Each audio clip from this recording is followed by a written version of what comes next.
So our Creation Care team, we usually have an Earth Day celebration, and it's a big thing. It's been for 3 years, and of course, well, actually, it's been for two because last year we didn't get to do it, and this year we're not going to do it. So we decided the Saturday, Sunday after Earth Day, we asked that uh, it's the deacons that are actually giving the homilies, and my husband is a deacon, so I said, so David, how about you be sure you give the homilies, and you're going to give a homily that has to do with Earth Day, okay? I said, sure, hun. So I have to feed him the information to give the homilies, and we're asking the choir to sing, songs that go along with Earth Day. So that's one thing. And then our last two Creation Care meetings, we're trying to figure out what can we do because we think it's going to be kind of the same this year for a while. And so that's one of the reasons I've just been auditing this class, because we want to do something, but we want to do it in a way that we would get something, something would happen. So I'm supposed to bring back some information. And that's it. Great. How about the Comptons? My wife. It's a little difficult to hear you.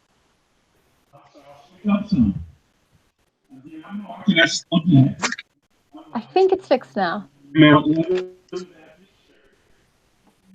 you hear me? A little excuse bit. me. Oh, that's good. Yeah. Thank you.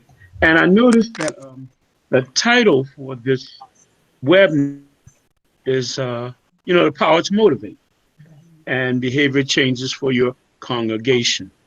And one of the things that the Green Team of Mount Lebanon Baptist Church is engaging in is moving from our action steps with our rain gardens and with our planners and with our, we're trying to obviously keep that going even during this pandemic, but we're trying to move from action steps and include advocacy.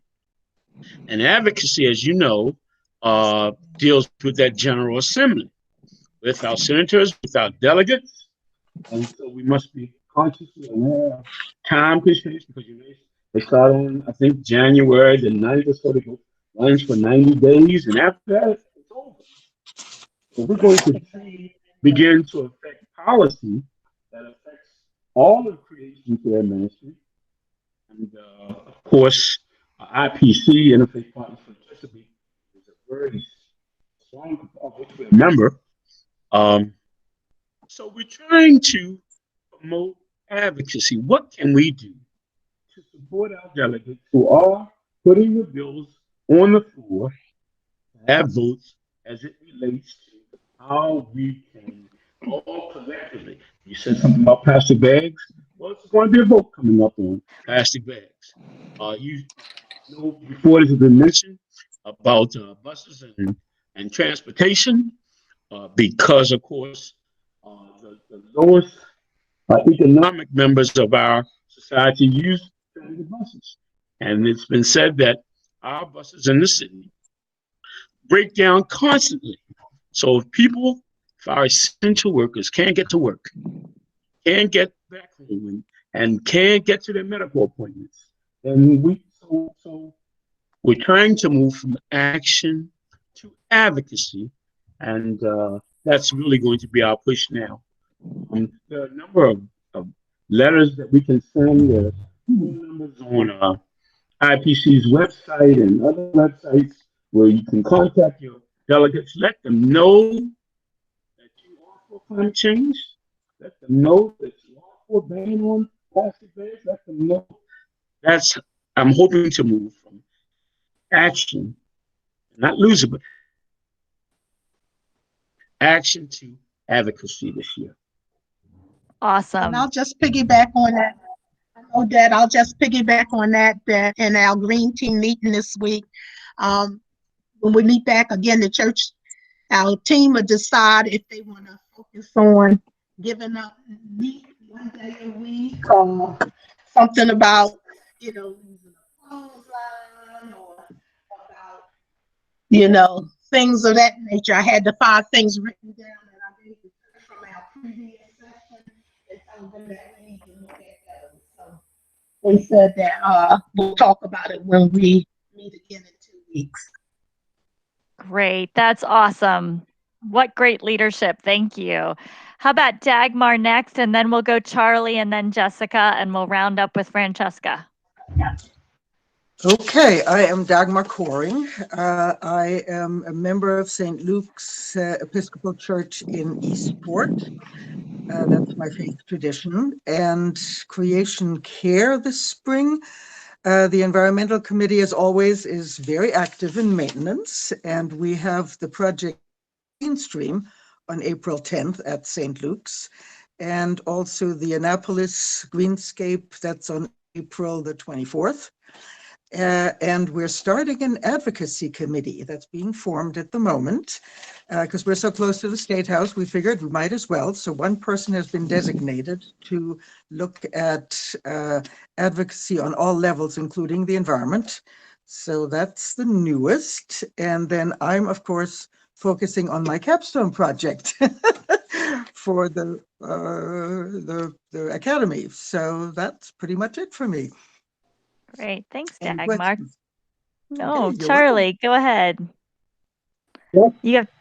Yep. The sound seems to be diminishing when people are talking. I don't know why. It's probably on my part. But in any event, I'm at Towson Presbyterian Church, and in Towson, and usually on as Earth Day is coming up, we have.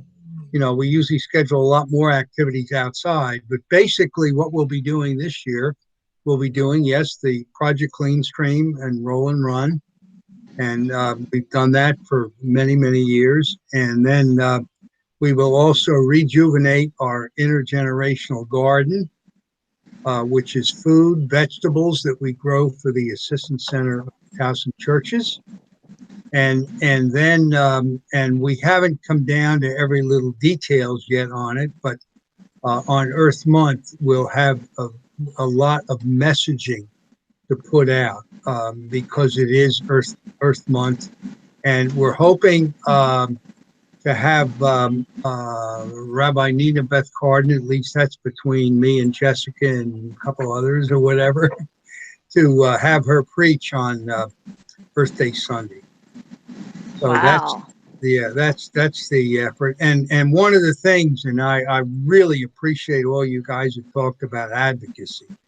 That's something we need to definitely do. And one of the things that we are trying to move forward is yes, we want to be a member. We're a member of Interfaith Partners for the Chesapeake, and we are also trying to have our church become supporters of the environmental justice movement in Maryland that Rabbi Nina Beth Carden is promoting. And that's, something that we really, really, really think is very important. We're looking forward to at least warmer weather and not as much snow and ice. Thanks, Charlie. How about Jessica? Yeah, Jessica and company. Yeah, I'm Jessica, and Oliver's here with me. I missed the first 2 sessions, but I go to Towson Presbyterian Church with Charlie. And you want to stand up? Here we go. So I'll just echo everything Charlie says, and I think we're also trying to focus a little bit on just like plastic awareness this spring. We had sent out, I think a couple people from our congregation attended the Story of Plastics movie a couple weeks ago. So just trying to roll with that and keep some motivation up on what everyone saw and discussed after that. So let me, Suzanne, let me say another thing. Because of Angel Jessica, we got a grant from Chesapeake Bay Trust. And with Jessica and moving forth with other people, they're going to use that grant to design some rain gardens and some bioretention and stuff like that at the church. So, and then we're going to submit it, and hopefully we'll get funding to implement it. But this is a big project that we've been working on for a number of years. And Jessica came on board with Blue Water Baltimore as well, and the Watershed Partners and IPC. It was really wonderful. So thank you very much, Jessica. Great. Great. And I'm Francesca King. I am on staff with WSA and have been since August. And I'm the Steward Engagement Specialist on our team. Thanks, Francesca. And Francesca is helping to compile all the resources that we've developed through this program. So really grateful for her. So I'm going to go ahead and move through a presentation that I used to be able to move my slides on, and now I can't. So anyway, I'm going to stop presenting and re-present again and see how that works.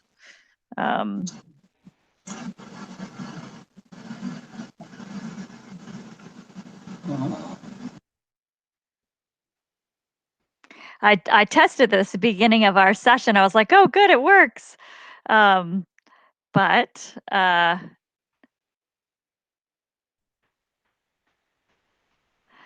all right. Can everybody see my screen?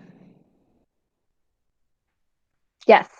Okay, I can't see you, and I'm hesitant to switch my screen so that I can see you because I'm afraid I won't be able to navigate. So I'm gonna just ask Francesca to let me know if anybody wants to speak. And I'm gonna say that this session is gonna be sharing some tools and strategies for your congregations to move from, okay, you've selected a behavior, you know why people in your congregation are not adopting the behavior, then how do you give them the help that they need? So we're going to dig into some tools and strategies that you can use with your congregation tomorrow even to help people adopt a habit that helps. We're going to then talk about evaluating your success and then leaving you with some resources to help you. So that's what we're going to do, but we'll be a little bit interactive. So every once in a while, I'll pop a question over to you guys, and you guys can just sort of popcorn the answers to those questions. So be prepared. So you probably remember that there were 5 steps to the Habits That Help campaign. The first is that we wanted to select the right habit, and there was a whole process for doing that. Identifying a habit or a behavior that isn't already widely adopted in your community, but that people are likely to adopt. So we use that special formula to help us select the right thing. We also use the same survey instrument to measure the baseline, how many people in your congregation or how widely is it already adopted. And we're going to talk about that at the end, about remeasuring. And that's a way that you can tell if you've made a difference or if you're making a difference in the habit. And then we also used that initial survey instrument to identify some of the main reasons why people are not adopting a behavior and what they think, what would motivate them to adopt a behavior. So for instance, people who were in Faith Lutheran, I think, that were tree planting. They wanted to plant trees, but the big barrier was they didn't have any place on their property to plant trees. And so either their lots were very small, so no place for a tree, or they already had a lot of woods. And so we talked about overcoming, those barriers by providing opportunities for them to plant trees outside of their own properties, or giving them information about planting succession trees within their existing woodlands. So identifying those barriers and benefits. And then once you've done that, you're going to develop and implement a strategy. And that's what we're going to be talking about tonight. So there's lots of different social science tools, and I sent around a little presentation where I went through, the basic social science tools that you can use to help help your congregation change their behaviors. Things like commitments and incentives and convenience, social norms, and you choose those tools based on what the barriers are. So, for example, if you just have people that forget, they forget to bring their plastic bag. They forget that making a meatless meal is an option. They forget that to bring their water bottle with them. A prompt might be something like a reminder, a visual cue.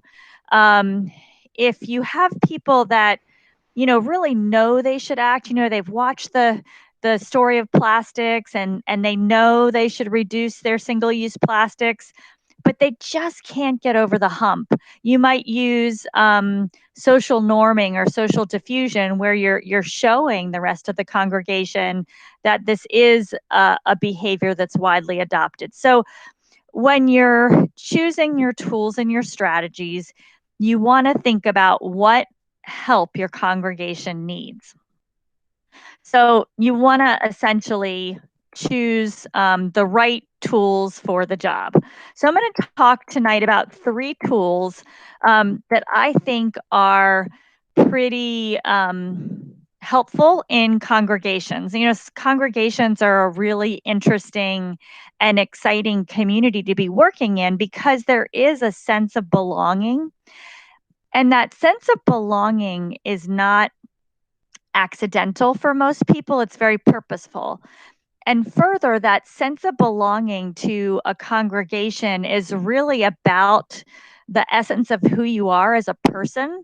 And so it's a much deeper psychological commitment than, say, your sense of belonging to your neighborhood. Or your sense of belonging to a civic group, so you could change your civic group.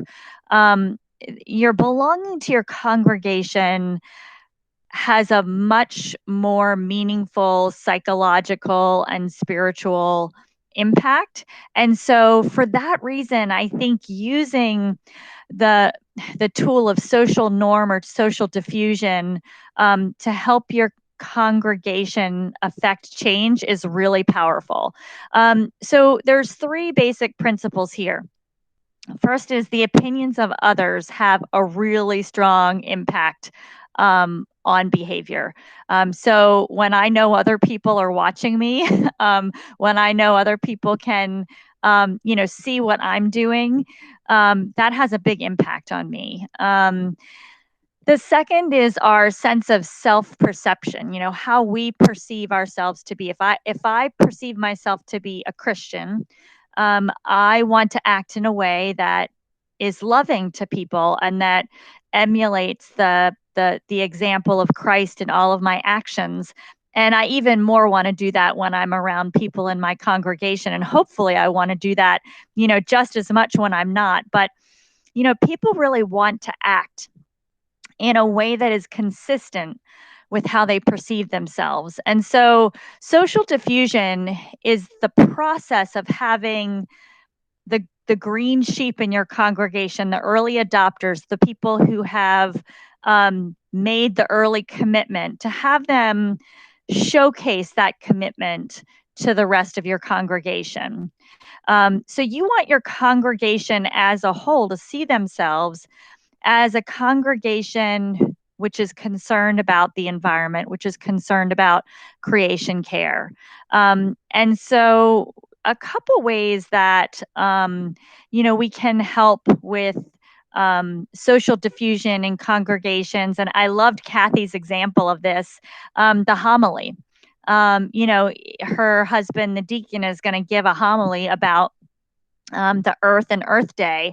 And what that's saying to the congregation is that we're a congregation that values God's creation, that wants to care for God's creation.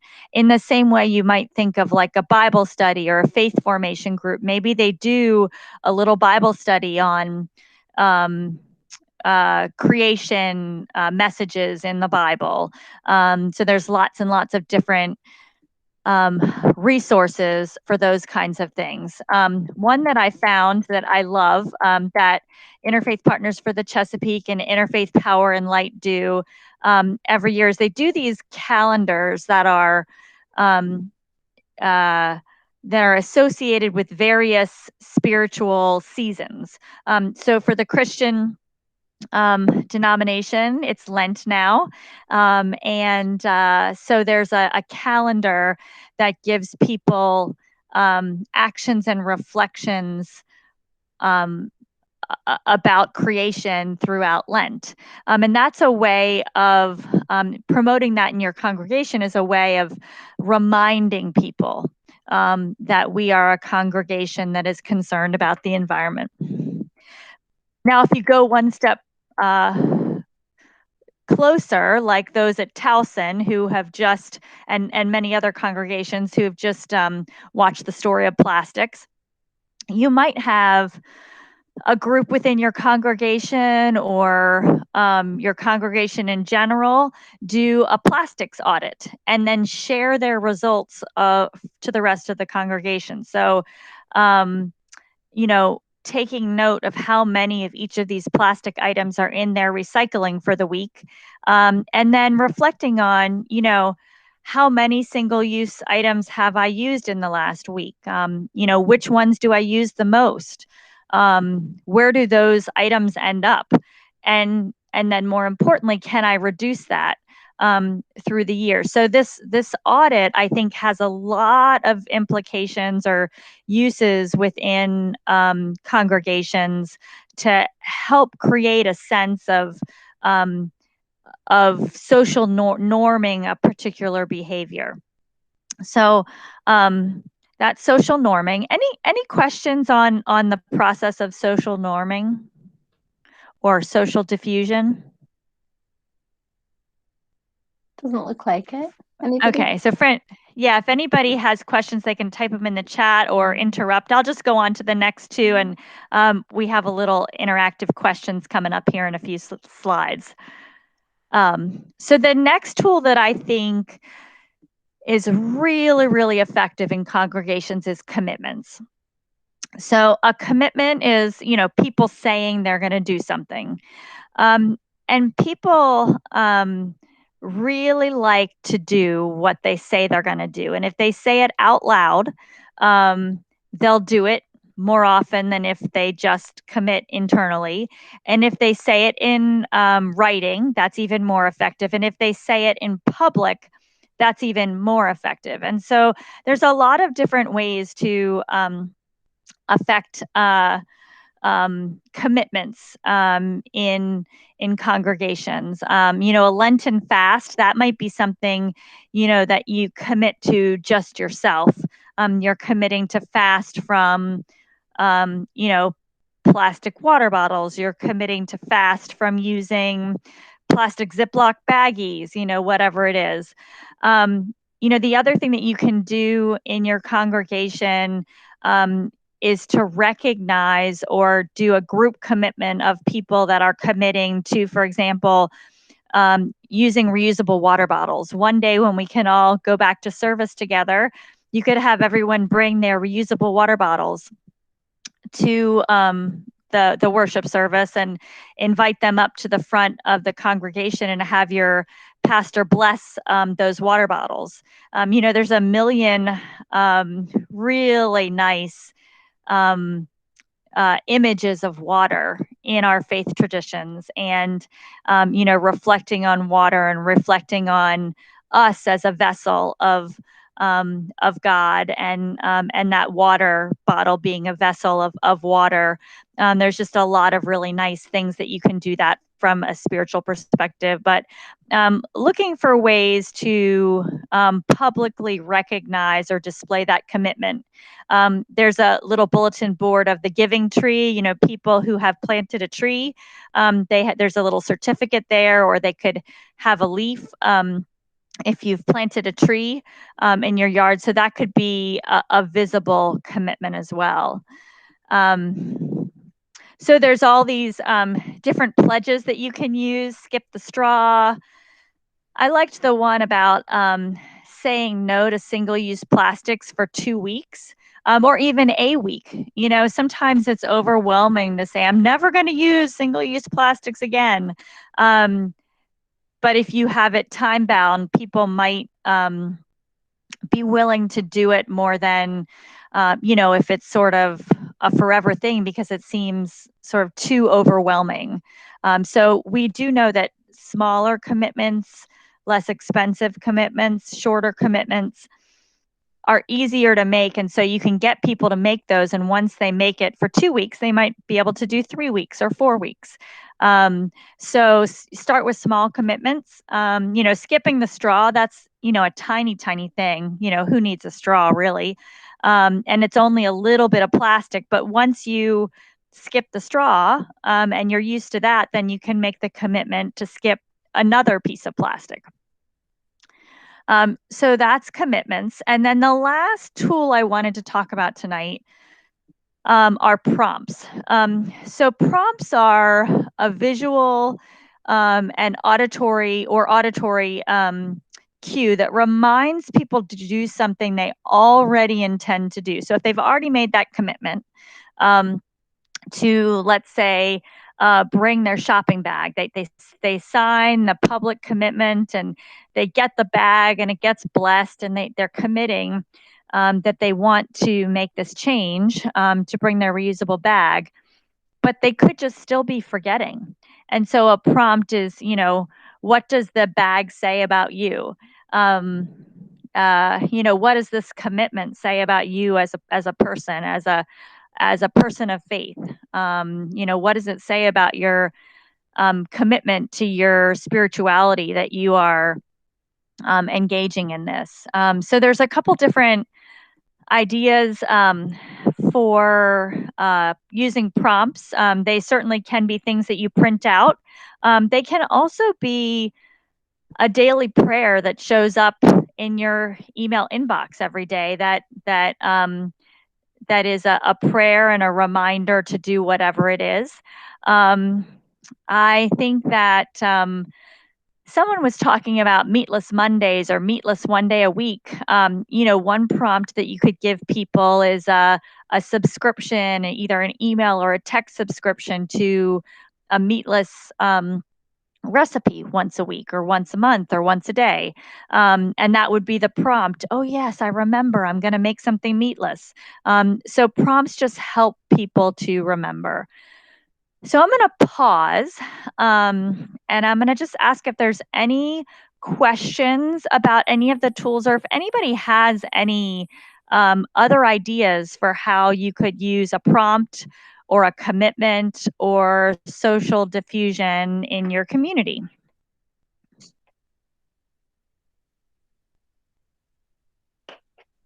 I can't see anyone's face, so I don't know if anybody wants to talk. Susan, you look like Yeah. you might have something to say. No? I'll keep going. I have some easier questions in a few minutes. Okay. So along with the tools, so social diffusion, commitments, and prompts, I have a couple of strategies for you. And the first strategy really came to me when I was talking to people who were hosting the Story of Plastics. So, you know, you pay to you know, run the movie, and you get your congregation, you know, people in your congregation to come and watch the movie. And when you watch the movie, you have this sort of pit in your stomach. You think, oh my gosh, I cannot, you know, use another water bottle. how can we be doing this? And you're racked with sort of guilt. And then also you want to eliminate all the plastic out of your life.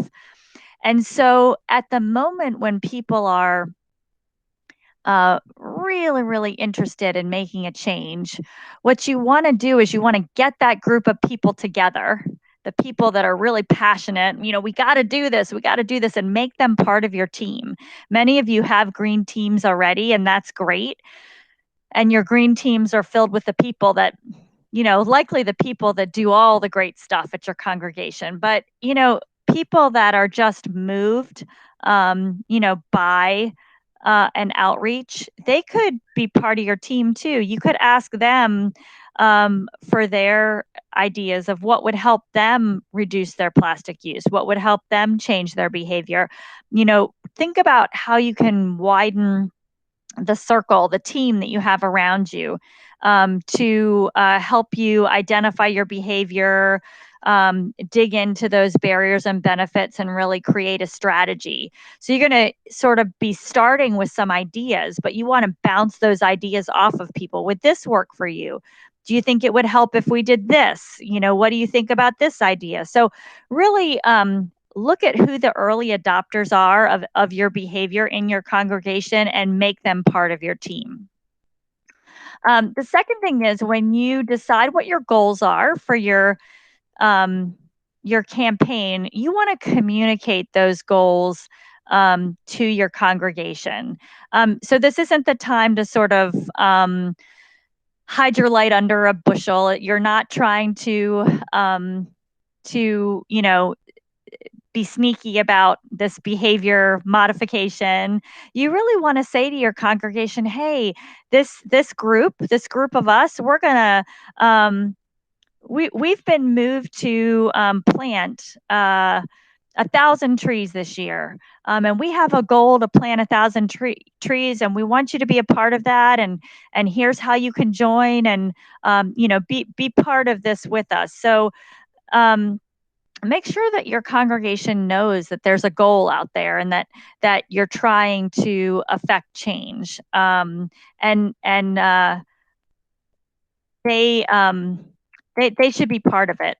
The third strategy, and this is where I want you guys to popcorn out some answers, is you want to utilize existing groups, events, and communications that already exist. So I wonder if a couple people can share some groups that already exist in your congregation that you might get on board to help you with your Habits That Help campaign.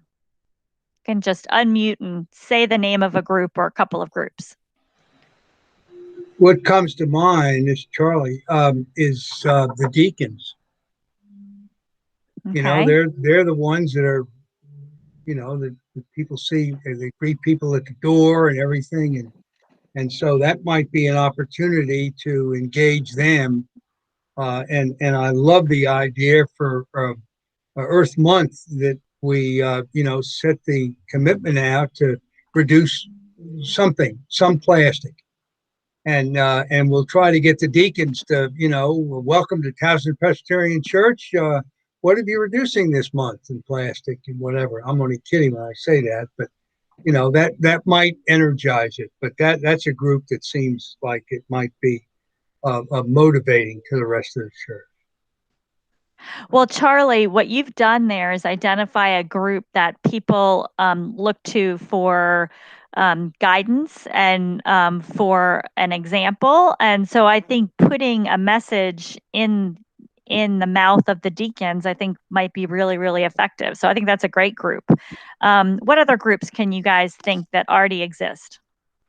I'd say the youth group. We're going to use them, invite them to be part of the song and all for Earth Day in church. And also we're gonna bring them in on some, they're looking for, because of COVID, they don't have the access to do hours.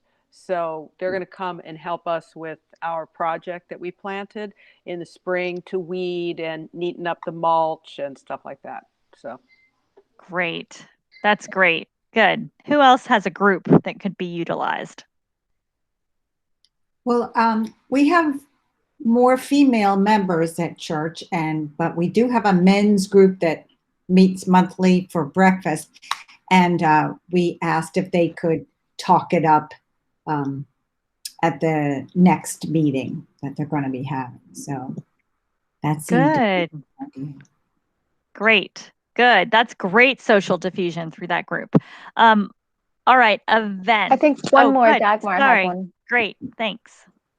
We have a group that's the advocacy group that's just forming. So, and there are different members on that group, in that group than there are on the environment committee. And that's a group has energy right now.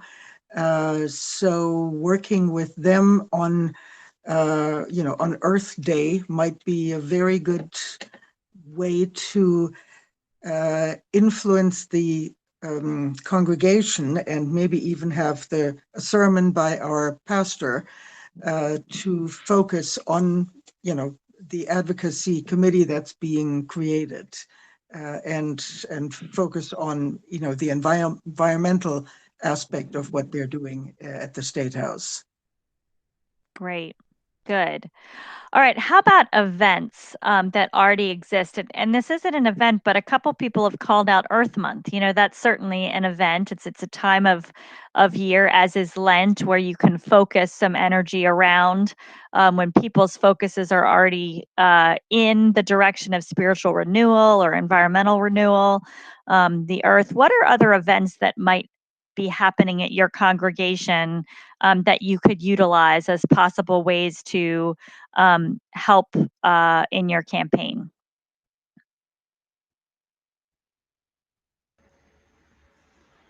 Well, we have an event coming up, a kind of event. Palm Sunday, of course, is when we normally would distribute palms. But in this pandemic season, we're still not worshiping in our sanctuary. But the deacons on Palm Sunday, Saturday, which I hope is March the 22nd, I believe it is, 27th, I'm sorry. So on a Saturday before Palm Sunday, and we're going to meet in the parking lot. We're going to give out palms for people who drive by, and a little bag that has communion supplies. Last time we had masks that had the logo of the church on it. Again, Mount Lebanon Baptist Church. But I thought that the green team, and we've already discussed this, might have a little kind of like a postcard or maybe an index card that has just some basic information on it. The green team of your church. Obviously, no ministry in the church is closed. You're certainly welcome to join us. Here are some of the things that we want to do now that spring is about to approach, and just to kind of keep the name out there and to invite people to join us, invite people to participate in the activities. So that's going to come up on the Saturday before Palm Sunday. The event's already established. We're going to do a drive-by. Well, we have a drive-by. All the deacons will be there. We'll be passing out stuff. And in that little bag, it's going to be something about the green team. So that's what I thought. That is an excellent example of using an already existing event to help you diffuse your message. That's just, I couldn't have planned that better, and it leads right into the last one, which is communications. The picture here, and we can have more events and communications in a sec, but part of our toolkit has some example bulletin or newsletter articles that you could have. So that's certainly one method of communication. Does anyone else have any other events or communications at your congregation that you might utilize?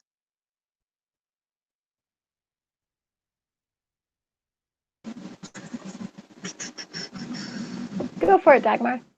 Okay. Yeah, we have a weekly bulletin that we send out at St. Luke's for everyone to, remind them of the weekly Zoom meetings now that we're on Zoom, all of the entire congregation. But what we do now, what we've started to do, is to have a paragraph on environmental issues with prayers, but just a paragraph. in every single week's what do you call it? News release on email. Awesome. That's a So great just to keep- example.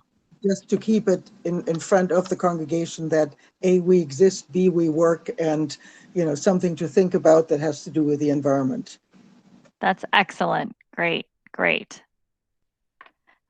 Okay, so strategy number 4, I think, is a really important one, and it's to check in with your audience. You might have some things that you're doing, some tools and some strategies that you decide you're going to take on. And every once in a while, you should just pause and ask yourself and ask members of your congregation, is this working? Don't be afraid to ask people outright. You 5 people took the pledge in April to reduce your plastics. How's it going? What's worked for you? What hasn't worked for you? What other help do you need? And also, it's good to give the congregation feedback on how it's going. How many people are, in fact, reducing their plastic? What have been the challenges? What have been the successes? And then number 3 is the most important. Once you understand what the challenges are and the successes, be willing to adjust your strategy based on what is and is not working. So it's pretty important to pause in the middle of your outreach campaign to just see how things are going. And it can be as simple as calling up a couple of people and asking them how it's going.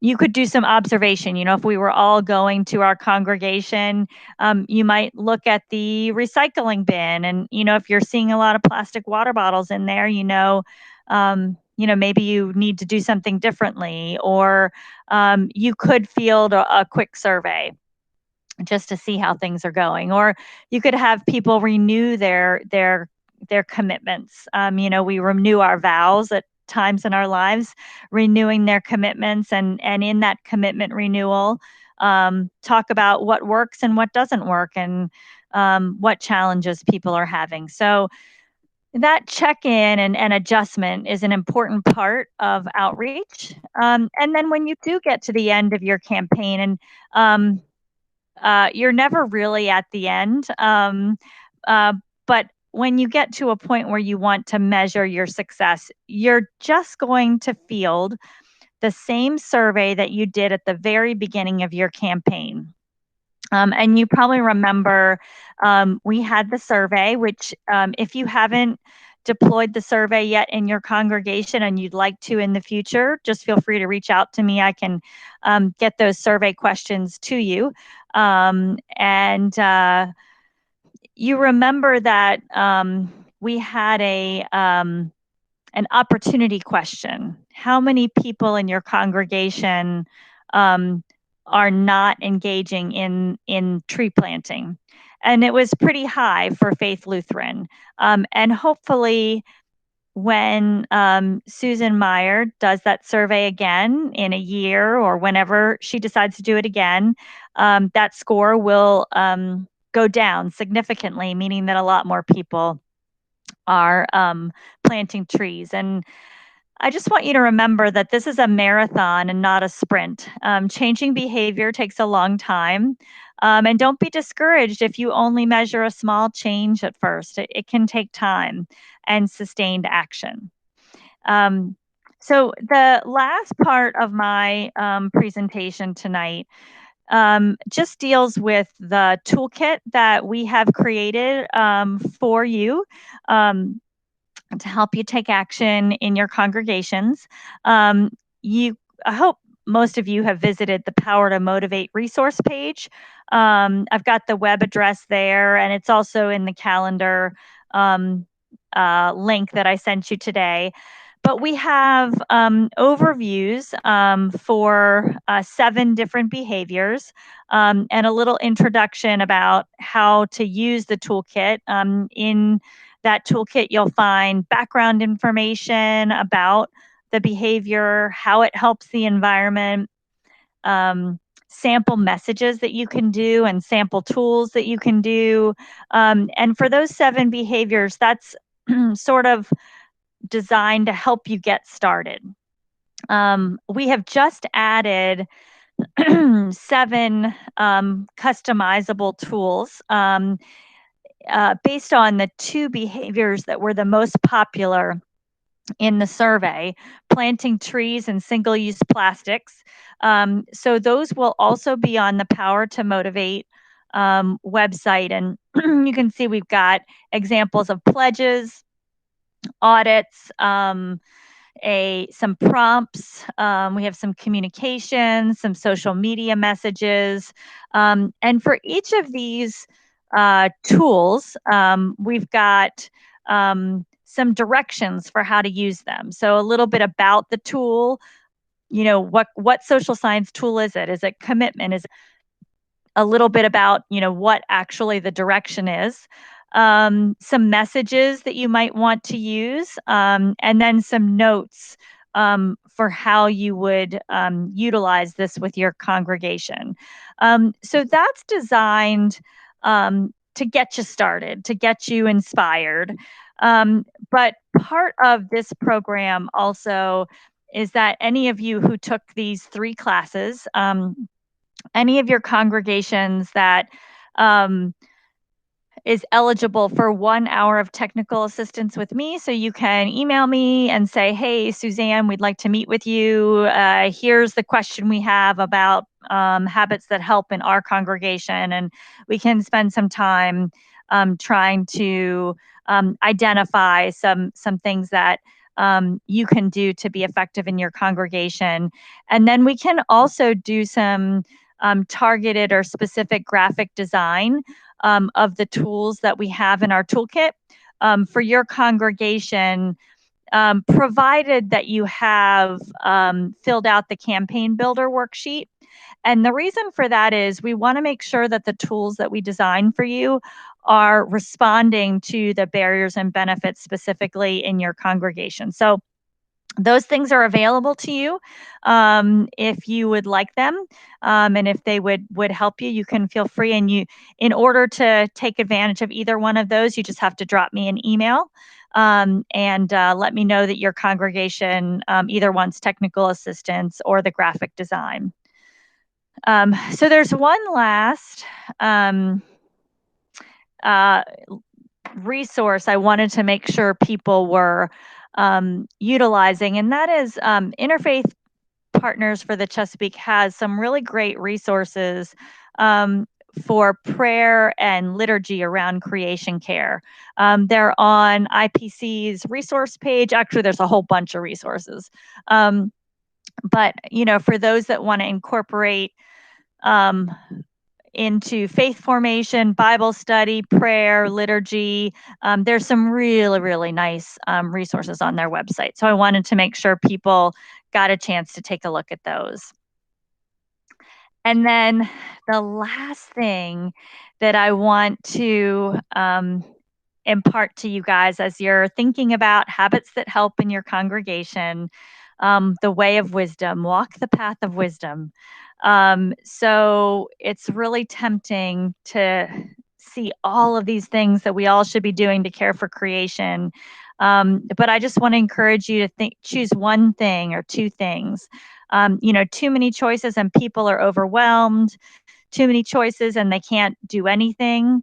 And then think about, the $5 action that the average person can take, or the easy action that every person can take, that they can take and just get started. Just put that 1 foot down the way of wisdom, 1 foot in front of the other, and that's the way to get started. So with that, this is the end of the presentation. And if people have questions, or if people just thought of something and they just want to share, an inspiration from your congregation, we can have a little conversation for a few minutes as we close out. So any questions or any anything that came up for you during the presentation.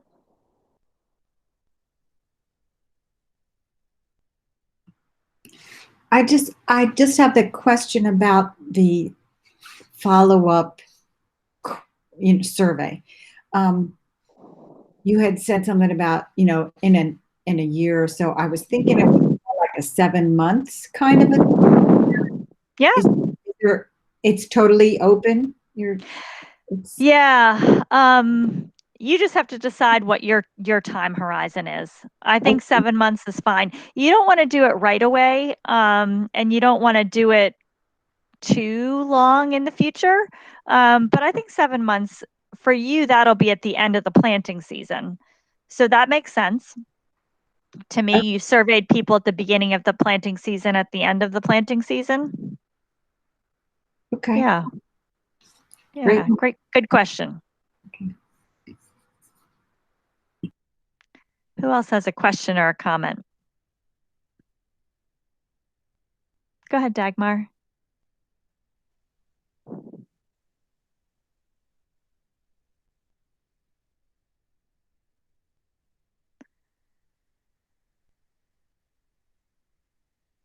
Here we go. There Now we I got go. it. Yes, finally. Sorry, doing it on a little phone is a little harder. I do have a question, but it's a question for Charlie, if he's still there. He spoke about the environmental justice movement in Maryland. Whom did you say had started it, and where is it located? Rabbi Nina Beth Card. And Nina Beth, BETH-CARDIN. Ah, very good. Okay. And if you, my email address, if you email me, ceconklin12 at verizon.net, CECONKLIN 12 at verizon.net, I will send you some information on that. And thank you very much for asking. Yeah, thank you. Much appreciated. Good night. I don't know if Mark, do you want to ask a question or saying good night? Either one. Yes, Susan. I wanted to ask you because I noticed one of the slides that you had up right near the end had to do with actions that individuals can take, and I thought that was so. It kind of got me to thinking. For instance, it had listed on there, and I was trying to read it fast before you move to the next slide, but it said about single-use plastic items.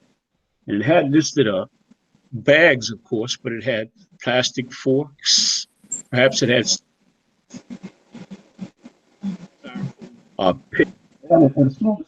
items that the individual can take. I was just thinking if the green team could kind of chart, we could start it and chart it as to how we begin to reduce our use of plastic. I use plastic spoons all the time. I mean, they're convenient, and I use them. I mix. It was the smallest. I thought that was interesting. And so if we can create a kind of chart where we can begin to raise the consciousness of the congregation so that,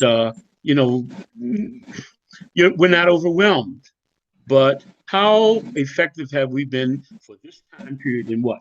In reducing our use on plastic bags. It said something about the church when it has a function, they don't have single plastic cups. So that means what? That means you have a cooler, or you encourage people to bring their own book. It gives us an